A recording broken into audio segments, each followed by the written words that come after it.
Welcome to Wine Soundtrack USA. Listen to the passion with which producers narrate their winery and their world in 30 answers. Discover their stories, personalities, and passions. Hello, friends and listeners of Wine Soundtrack. This is Allison Levine, and today I'm with Joel Aiken of Scattered Peaks Winery in Napa Valley. Joel, welcome to Wine Soundtrack, and tell us about Scattered Peaks. Oh, thank you. It's great to be here. So Scattered Peaks is a new project that I've been working on for 2 years. And the reason it's been 2 years is we're now about to release the 2017 vintage of two different Cabernets, Napa Cabernets from Scattered Peaks. And it's a joint venture. Purple Wines is the parent company, but the owner, Derek Benham, wanted to make something new and something that he was excited about. This Cabernet called Scattered Peaks is kind of his vision of, it combines his sports that he's involved in. He does helicopter skiing and surfing, and Scattered Peaks is a term that surfers use as the wave is approaching and it's a little uneven. So he likes to bring the sports into it, but he's also excited about a lot of the fruit coming from mountain vineyards. So we've got two Cabernets from various parts of Napa Valley. I, being a winemaker, spent most of my career in Rutherford, insisted, in addition to the mountains, let's have some fruit from Rutherford as well. Great. So do you have a state fruit, or is it, are you sourcing fruit? We're sourcing fruit. So there's a Napa Cabernet that is $40 a bottle, and that comes from various regions within Napa, some from Rutherford, of course, and then north and south throughout the whole valley. For most of my career as the winemaker at Beaulieu, and so this is similar to what we did, where it doesn't have any distinctive character of one sub-appellation. So that's a pretty widespread. And then the new wine that we just are releasing, the first vintage of, is called Small Lot, and that's vineyards that I sourced. We don't own, but I have a few connections after 30 years in the valley. So I would think. In Rutherford, the Morrisoli vineyard is pretty famous, and I got some fruit from that vineyard, and then a fairly new vineyard as far as ownership is called Sage Ridge that Judy Jordan owns up in the hills east of St. Helena. And I know you're a younger winery, just releasing your wines, because obviously you have to age Cabernet before it's released. What's your total case production, and where can we find your wines? So the Napa Cabernet, this is our third vintage. So the 2015 and 16, I was involved in blending, but with 17 was able to be there for sourcing the fruit from the vineyards, buying the barrels, et cetera. That's got pretty wide distribution, so you could find it all over the country. The Small Lot is just being released. It's 900 six-packs for the world, so that's got more limited distribution. It's coming into Southern California market, but will mostly be focused on on-premise. Mm-hmm. So I can't tell you exactly where to go find it today. Well, we'll just check out the website when we're interested. So you've been in the wine industry for a long time, and you worked for a very famous winery that has been around for a long time. You said BV. BV, of course. But what do you remember your first memory relevant to wine? Like, when were you first introduced to wine, or how far back can you remember that first taste? Good question. I would have to say it was probably as a kid, junior high or high school, when my mother was cooking spaghetti on Monday nights, and my dad would get red wine. I lived in Fresno, California, and the local wine that he got, I think a case of wine was 4-gallon jugs, and each jug was $1 a bottle. And I didn't know anything about wine, and I took a good slug of it, and I thought, oh, that is disgusting.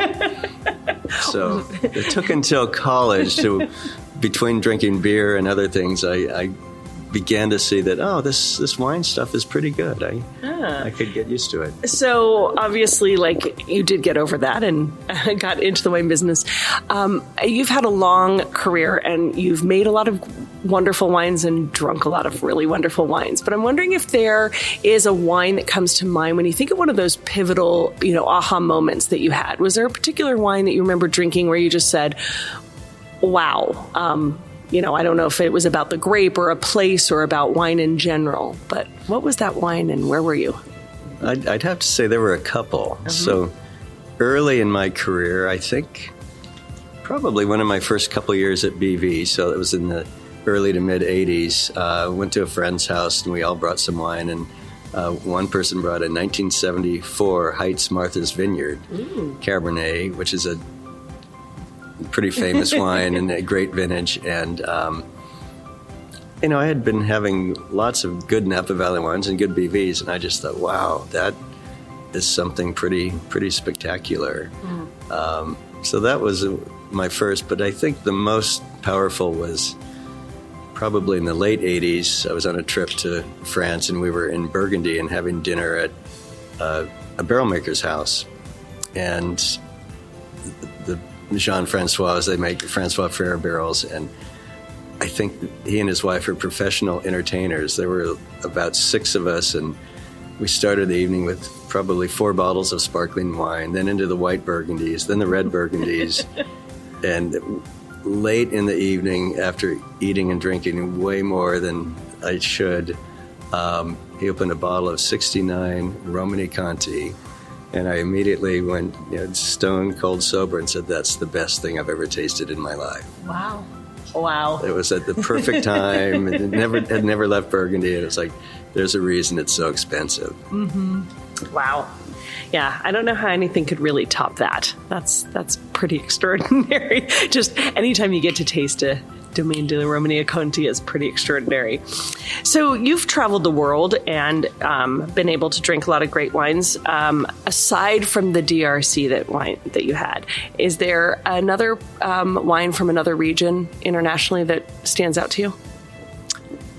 I'd say today I just enjoy a lot of different regions, and not just Bordeaux, Burgundy, Champagne. I had a trip to Spain last year, and it was wonderful. I love wines from Austria and Switzerland, cooler climate, and was in Alto Adige in northern Italy, and had a great Pinot Noir from that part of the world, and Chardonnay, which I don't usually think of. So I love exploring different parts of the world. And if we were to come to your home and go into your cellar, what would we find in there? A big smattering of wines around the world, or are you a collector? Oh, there's a lot of old BV and other Napa Cabernets, because when I got out of grad school, most of us went to Napa and we all traded wines back when they didn't cost us anything. So I've still got a few of those.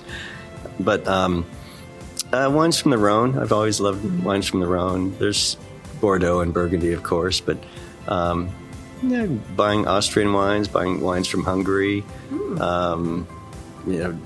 going into eastern part of Europe now that they've had a few decades without the government telling them what to do. They're making some fabulous wines. So absolutely. Hungary, Did you open anything recently that drank really well? Well, for some friends, I opened up this Chardonnay from Alto Adige, a little family-run winery called Nidrist, and everyone thought it was a great white Burgundy. It's always fun to trick people when you find a great wine from somewhere else. Yeah. So you've been working with Cabernet. You're making Cabernet now. Do you think there's a such thing as a perfect variety? Does Cabernet qualify as a perfect variety? A perfect variety? I don't know that there is or isn't a perfect variety. I think there's probably something approaching a perfect variety for a certain location.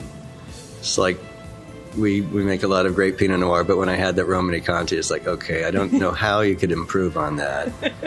And Cabernet, for decades we were trying to emulate what they do in Bordeaux, and I think after, for me, a few years at BV, and as we got into the 90s, people finally said, we don't really need to make wines like theirs. Let's make the best that we can.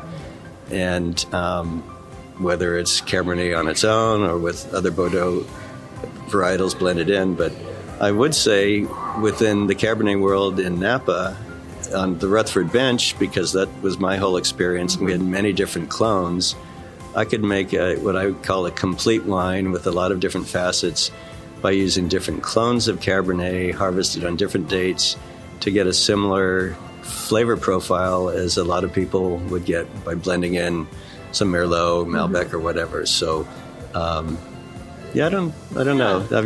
That's an interesting question. A perfect varietal. I don't know. So, another challenging question. What's your opinion on wine critics and scores?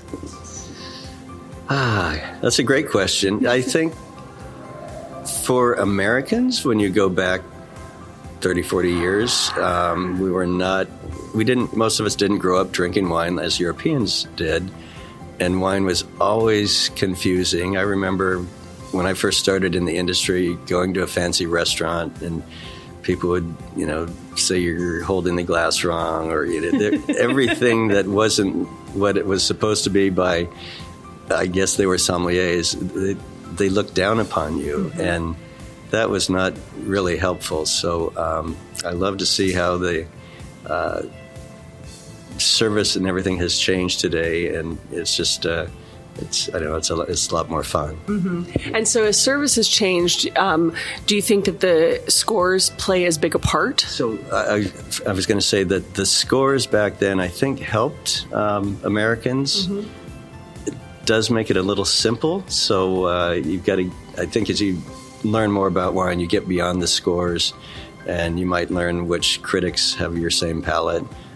So I love wine writers today, because I'll see, okay, I kind of know where they're coming from. And it's been interesting. I've been touring the last couple of weeks, and a lot of people's palates seem to be evolving, and the winemakers' palates are evolving, where I think in Napa we're making wines that are a little bit more less obvious than they used to be. So I think wine critics are great, because there's still a lot of the wine drinking community in America that want to hear, they want to get educated, and they're not going to go to school for it. So right. It's great having people who focus on certain things that we can read online, so you don't have to get a publication. So no, it's like anything else. There's all sorts of information out there. So it's, I think, a great help to consumers. Well, for you as a consumer, I'm curious. Simple. Red, white, or rosé? Red. Still or sparkling? Still. Okay. So, you're drinking a lot of red wine. I mean, that's your preference. I know you also mentioned before that you're drinking white wines and sparkling, and I know that you have a broad palate. No one in the wine industry limits themselves to one category ever. But I'm curious how you approach food and wine pairing, especially working with Cabernets. Working with Cabernets, or whatever you like to drink in these obscure regions that you're drinking from, are you looking for rules to follow, that if you have fish, you're going to have white wine, if you have meat, you have red wine? Or are you looking for something different when you make your pairings? Or maybe you don't look for anything, you just open what you want? Well, I do have a few wines in my cellar, so if I'm having a dinner, we'll probably start with something on the lighter, and so white, or rosé, or sparkling, of either of those. So I think, as I was saying earlier, years ago, you get scolded by the sommelier for having, maybe not at the restaurant, but, oh, well, you shouldn't be drinking out of that glass. It's the wrong temperature, blah, blah, blah. Having a few different wines, and okay, if it's going to be a steak, I'm not pulling out a Pinot Noir. I'm going to pull out Cabernet.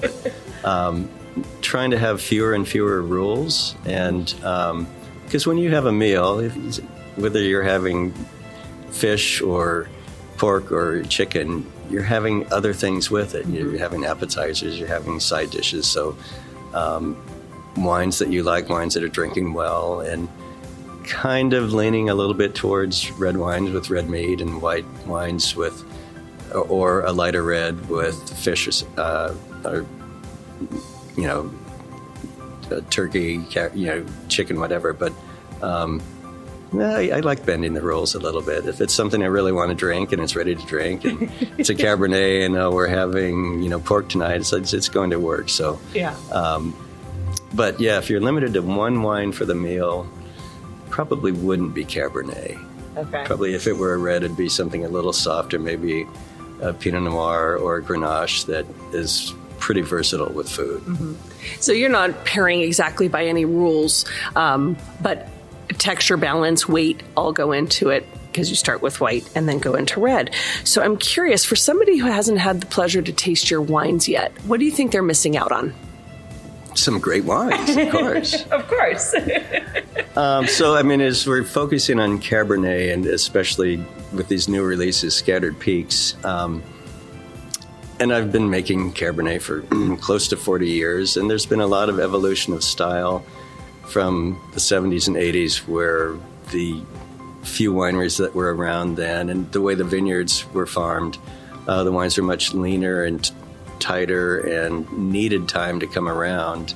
And then the industry kind of went to the far extreme of getting ultra ripe, rich, full, kind of heavy wines. And so I've never gone that far, and I'm even trying to pull back a little bit more to make the wines in a modern style, drinkable today, but built to age. And so if there's a little bit of firmness, well-behaved tannins, I call it, in the young wines, that's kind of what I'm shooting for, so the wines will have the ability to age. I think all great red wines of the world need to be able to age, and a lot of expensive Napa Cabernets are great day one and aren't necessarily standing the test of time. So I want wines to have the ability to be here in 10 or 20 years down the road. So that's what I'm trying to do with my Cabernet production these days. And if space aliens were to land on your property, which of your wines would you present to them? What color would the aliens be?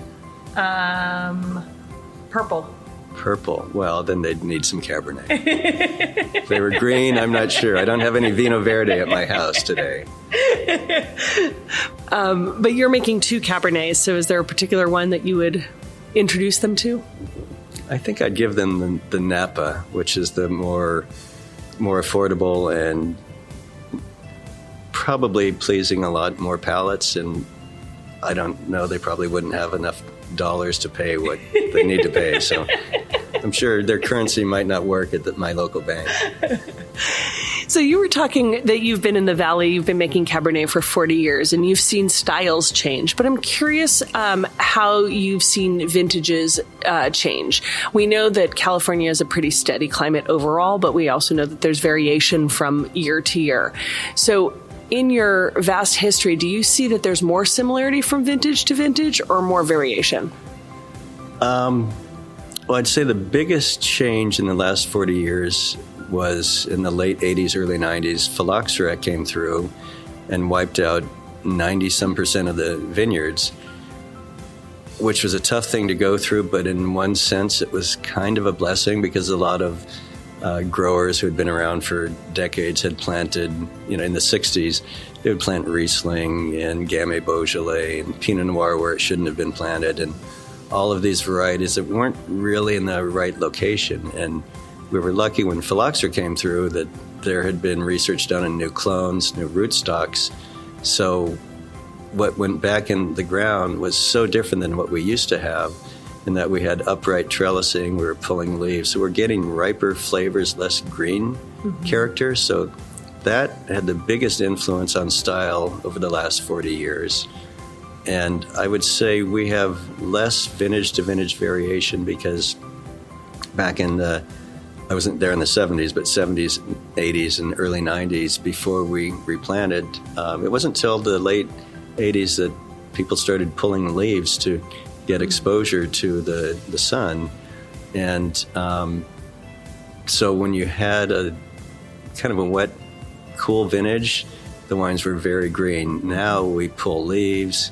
If it's too sunny, we put on shade cloth. So we can manipulate the canopy in many ways that just wasn't even thought of in the past. And I think global warming, whatever you want to call it, in Napa Valley, as the inland part of the state heats up, that pulls more marine air through the valley. So actually, we don't have quite the extent of global warming that other parts further inland have. And at the high end for Napa Cabernet, we can play around with, as I said, shade cloth and other ways of manipulating the canopy.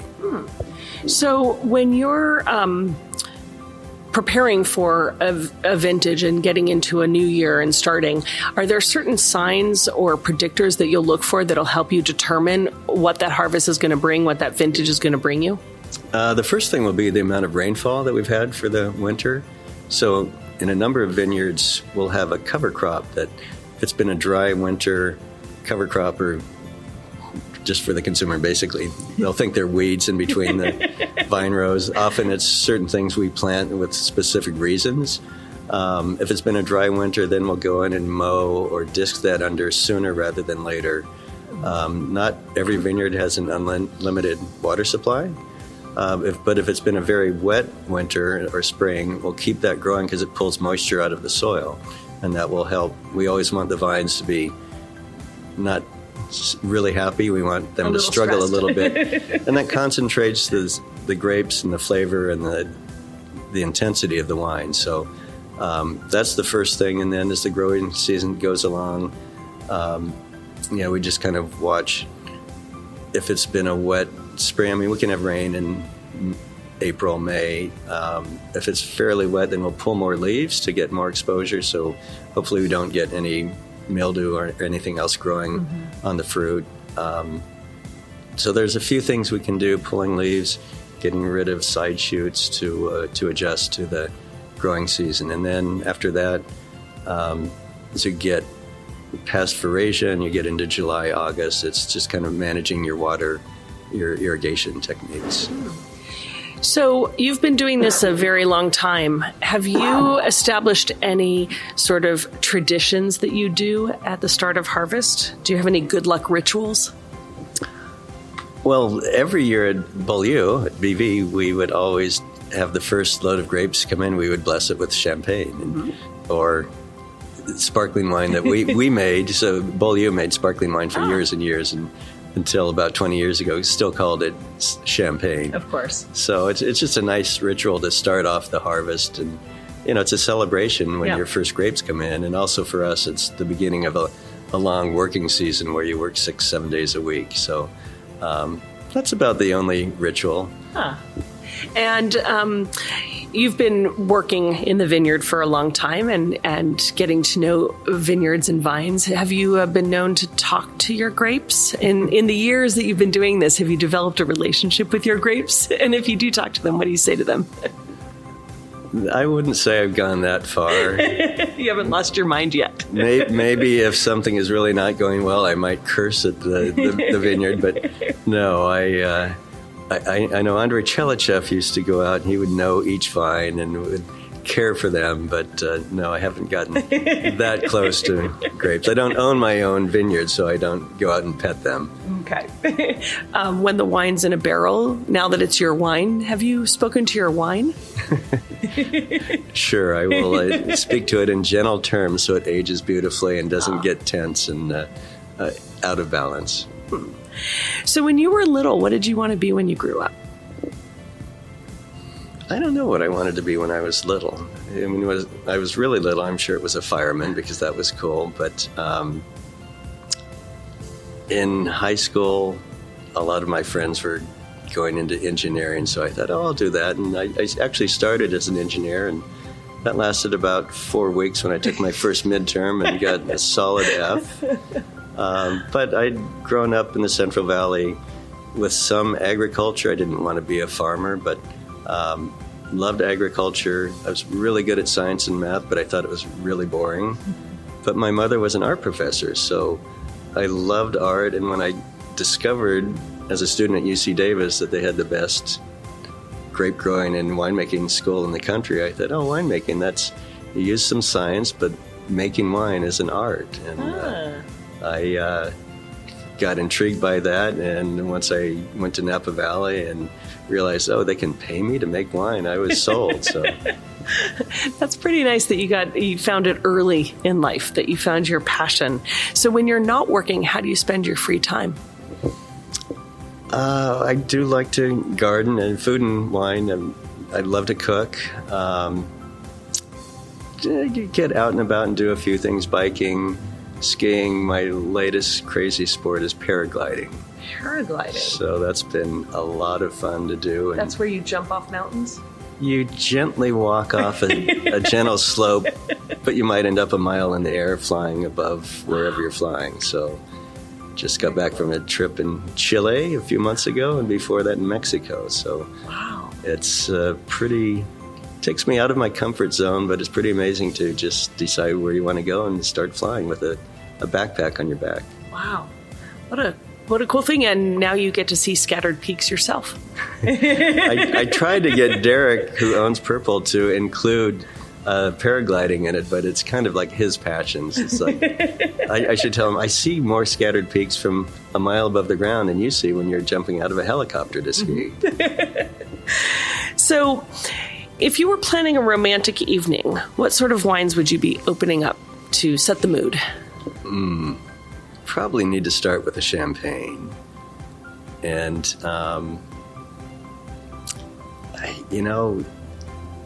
it's hard to beat a great white Burgundy as a white wine. That you can have that with so many different things. It can be crisp like a Chablis, or something that's so complex it works with scallops or lobster. And then even though I've made Cabernet my whole life, I don't think it would be Cabernet. Cabernet would be great with a steak, but I would think a romantic evening would have something more complex that, as I was saying earlier, could be a Pinot Noir, could be a great Grenache, but something that would be a little more lush and smooth than a Cabernet to go with a variety of different dishes, because a romantic evening should have a number of different things that we're eating through the night. And Absolutely. dessert, I don't know. I can't go there with dessert. So, when you look back at everything you've accomplished, what would you say is one of your proudest achievements to date in your work? I would say when I was at Beaulieu, for a number of years, it was very, very traditional, and I wasn't allowed to make changes to the way that they had been making Cabernet for over 50 years. And finally, the management at the winery changed in the mid-90s, and I was able to make some changes, which also just coincided with we'd replanted the vineyards 5 to 8 years ago prior, and so we were getting these great new clones in from new vineyards. And I changed out the barrels that we were using. We used to use American oak, started using French oak, started doing less filtration, getting to the barrels early, picking a little bit riper, and it really transformed the wines. And it was like the perfect storm. Everything just seemed to hit at the right time, and the wines were extremely well received, and it was just a feel-good time for me in my career and the industry, and that was hard to beat. After that, it was still great, but I became more involved in management, which had some big pluses, but I got into the industry to make wine, and I was having less and less time to make wine and just dealing with all sorts of other issues. And eventually that's why I ended up moving on to make my own wine and consult for other folks, so I could focus on winemaking and not the business of running the winery and worrying about spreadsheets and human resources and everything other than winemaking. Yeah. So when you think about your career or your life, is there a piece of advice that drives you, that you've sort of that carries you through what you do, or how you live, and who gave it to you? I would say this is an easy thing to say to people, but do what you love, and that's not always that easy for people to say, here's what I love and I'm going to get paid well to do it. But I worked a little bit with Andrei Chelichev, who had been at Beaulieu for 35 years, and he, to most of us in California, we considered him a great teacher, and he consulted for many, many wineries throughout decades.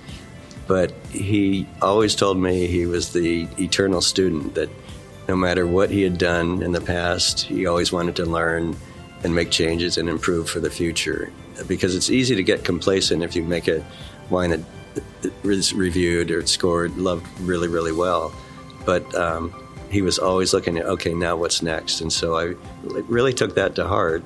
And I think that's why the styles of wine I keep making are evolving. And you're just always learning. Travel to other countries, you learn something every time you go. I think that's some good advice to live by. Absolutely. So complete this sentence for me. A table without wine is like... A table without life.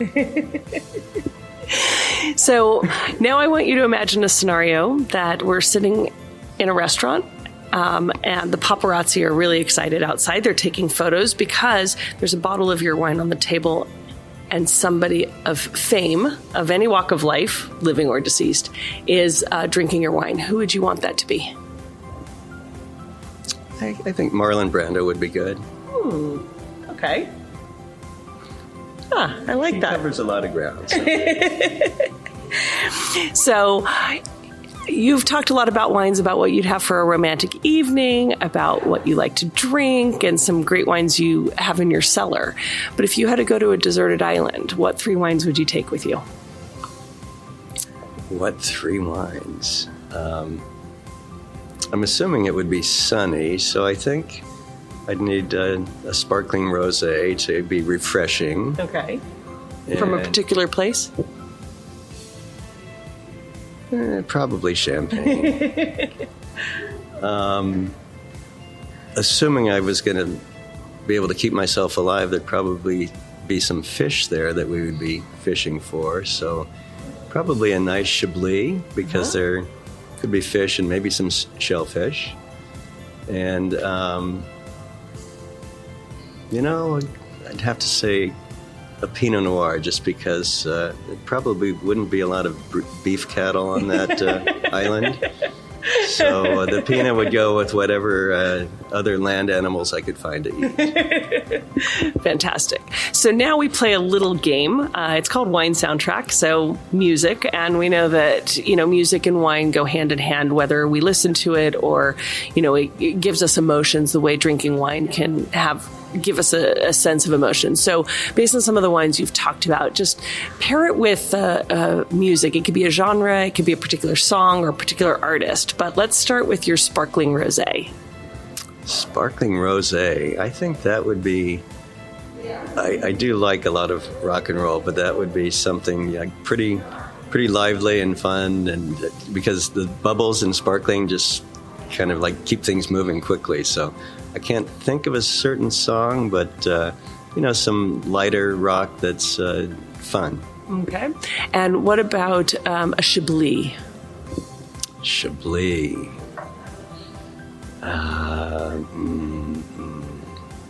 I don't want to say chick music, but I'm going to do that just because I can't think of anything else. So and describe that. What do you mean by that? Oh, it's going to be still like rock and roll, but not heavy, hardcore acid rock. A little more poppy. Not a lot of country, yeah. So okay. And what about? Think back to the ethereal Domaine de la Romania Conti wine that you had. If you could have another glass of that, or a current vintage of it, what would you want to be listening to? Wow. Good questions. That is so classic. It would have to be some classic rock and roll. I don't know if that would be something from the Stones, Beatles, or going out there. It could be Jerry Garcia. And what about your wine? The Scattered Peaks Napa Cab, your $40 Cabernet. I think good old classic rock and roll. Yeah, it's not a new style. It's not an old style. So, I was young and making wine in the early 80s, and I was listening to good rock and roll from the 70s and 80s. So I think this is kind of along those same lines of like Rolling Stones or Stones. It could be a little bit of Jimmy Buffett here and there, just because I like to go to the islands. Yeah. And your other Cabernet? The other Scattered Peaks? Yeah, I think they're still the same genre. Same genre. They're related. Yeah. Well, the pressure's off. You're finished. We're almost finished, but I have one more question for you. For people who want to taste Scattered Peaks, can they visit you? Where can they find the wines? And whether it's through social media, online, or in person? Yeah, so we're looking at getting a tasting room, but we're just releasing the 2017. So the Napa Cabernet has pretty wide distribution, so you can find it at a lot of retailers. I don't know exactly your listenership, and I don't know all the stores down here, but pretty wide distribution. And then the small lot is just being released, and that's 900 6-packs for the world, so that will be much more limited. A lot of that will be on-premise, but online we're starting to work with direct-to-consumer. So looking online, the website will be a good way to find it. And your website is? Well, it's the Scattered Peaks website. So. Okay, scatteredpeaks.com. And so as people are seeking out your wines, and obviously they can't visit you yet directly in Napa, but they might be planning a trip up to Napa. In the meantime, where is what's number one on your bucket list of wine regions to hit next? To hit next, I'm thinking of like Eastern Europe. I have not been to Hungary. They're doing some nice things in the Czech Republic. And I also would like to go to the Czech Republic just to go to a few places. But there's great restaurants there. Friends of mine who have visited have found some great wines. So, in what used to be, communist countries, now that they've had a few decades to make wine on their own, there's some fabulous stuff that I've tasted, but I've never visited and seen how they're doing. So I think that's next. Well, Joel, I hope you plan your trip very soon and get to explore that. And I hope that our listeners will go explore Napa and seek out the Scattered Peaks wines. And hopefully you'll have a tasting room sooner than later where we can come visit you. But thank you for joining us on Wine Soundtrack. All right. Thank you. It's been a lot of fun. Thanks for listening to a new episode of Wine Soundtrack USA. For details and updates, visit our website, winesoundtrack.com.